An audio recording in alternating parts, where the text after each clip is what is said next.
ఇప్పుడే honey packet వచ్చిందండి, చూస్తున్నాము. ఓపెన్ చేస్తున్నారు. Handle with care.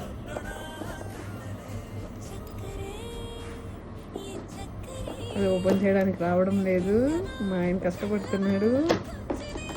ఓపెన్ అయిపోయింది లాస్ట్కి సాసాలు చేసినారు. కూల్ కూల్ కూల్ బడి కూల్ వచ్చేసింది. లాస్ట్ కి హనీ బాటిల్ వచ్చేసి పేరే లాస్ట్ ఫారెస్ట్. న్యాచురల్ హనీ ఎవరికైనా కావాలనుకుంటే ఆర్డర్ కొడైకెనాల్ వెంకట్ గారు ఆర్డర్ పెడతారు. ఎవరు కావాలన్నా DM ప్లీజ్. 500 grams 530 rupees. మీకు ఫ్రీగా ఆర్డర్ పెడతాడు వెంకట్ కృష్ణ దర్శోలు. ఆస్తులు కానీ బాగా అమ్ముకోవచ్చు.